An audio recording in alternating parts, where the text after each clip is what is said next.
Let me show you how to make this amazing, delicious, moist chocolate cake. Chocolate cake is a dessert that everybody enjoys. It's so delicious and it's very easy to make. So let me show you how to make it. We're going to start off by mixing our dry ingredients and our wet ingredients in 2 separate bowls.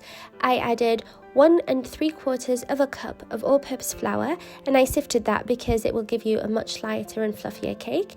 And then I added 2 sachets of baking powder. 2 sachets of baking powder is equivalent to 2 tablespoons, but you can check the exact measurements in the description box below. Then I added in 3/4 cup of cocoa powder, which I also sifted in because cocoa powder tends to be lumpy and I didn't want to have any lumps in my cake. So I advise you not to skip this step and just to go ahead and sift in your cocoa powder as well.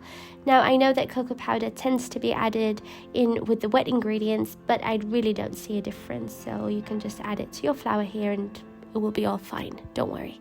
Then I added 1 teaspoon of salt and 2 cups of white granulated sugar, and I whisked it all together until everything was very well combined. And I know that also sugar tends to be added with the wet ingredients, but like I said, it makes no difference, so don't worry, just go ahead and do what I'm doing here. Now onto our wet ingredients. So in a separate bowl, I cracked in 2 eggs and I added 1 cup of milk, half a cup of vegetable oil, and 1 teaspoon of vanillin. You can also use vanilla extract if you've got that. And then I whisked it all together until everything was very well combined and it was just one homogeneous mixture. Then I poured the wet ingredients onto the dry ingredients and I mixed really well until I had this very nice smooth batter that smelled like heaven. It smelled so delicious and it looked even more decadent. I mean, there's something so unique about baking a chocolate cake. Even before you put it in the oven, it just looks amazing and decadent. And if I hadn't been filming for you guys, I would have probably just eaten it right there, right then. But of course I didn't because of the video. Then here's where things get really unusual. You're going to add 1 cup of very hot coffee or water. I use coffee because the coffee just brings out the flavor of the chocolate and makes the cake even more chocolatey. But if you don't want to use coffee or you don't have it, just use regular hot water. And I know it's going to seem like a mess, but just keep mixing until everything is well combined again and you have a very runny batter.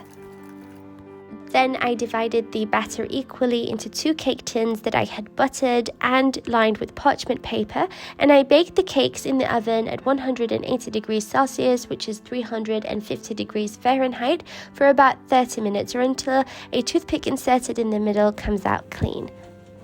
I let my cakes cool in their tins for about 10 minutes before I removed them, and I let them cool completely on a wire rack. And now for the best part, the chocolate cream cheese frosting. For that you need half a cup, which is 113 grams of unsalted butter that's softened at room temperature. I went ahead and I beat that a little bit, and then I added 226 grams of cream cheese that had been softened at room temperature as well. And I went ahead and I beat that as well. And then you want to add in 1 teaspoon of vanilla extract, a little bit of salt if you want. I didn't add the salt because the cream cheese is already a little bit salty, so I decided to skip on the salt. And you're going to add in 3 cups of powdered sugar. Now the powdered sugar might be a lot to some people, so if you want to reduce that amount, you can go ahead and do so. You could reduce the amount of sugar to about 2 cups if you like it on the less sweet side. And then you want to mix it all in, beat it all together until there are no grains of sugar left in your frosting. We are then going to add in about 90 grams of melted chocolate, and you want to make sure that the chocolate has cooled down a little bit before you add it to the frosting, otherwise your butter is going to melt and turn really oily, and that's just not nice. Add that in and beat it again until everything is very well combined.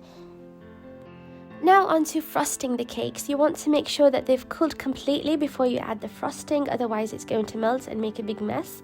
And I can't say that I'm great at decorating cakes, I'm actually not that good at it, but what I did was I placed down the first cake and I removed the parchment paper. I added about 1 cup of the frosting and then I spread it with my flat spatula.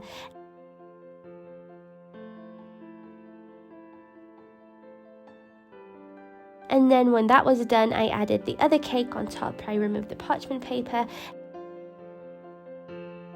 and then I added the rest of the frosting, and I just smoothed it all out, and I made sure that the whole cake, both cakes, were covered evenly with the frosting, making sure that I didn't forget the sides as well. And that was it. Of course, you can add some shaved chocolate, some cocoa powder. You can dust it with some cocoa powder. You can do whatever you want to make it look more decorative and stylish, but like I said, I'm not that much of a decorator. And that was it. And you've got yourself a delicious cake. Now, you may want to chill it in the fridge before serving. I have zero patience and I just wanted to eat, so I didn't do that. But it would be better if you did, because it might fall apart otherwise. It's just very moist and soft and it might fall apart, so make sure that you chill it in the fridge a little bit before you cut right in. And I can tell you that this cake is so delicious. I've been making it for the past 10 years and it has never failed to impress. It is so moist, so soft, and the cream cheese frosting just makes it all the more decadent. Make sure you give it a try. Please let me know how it turns out. If you like this recipe, don't forget to give this video a thumbs up, and make sure to subscribe to my channel for more delicious and easy recipes. Thank you so much for watching. Bye bye.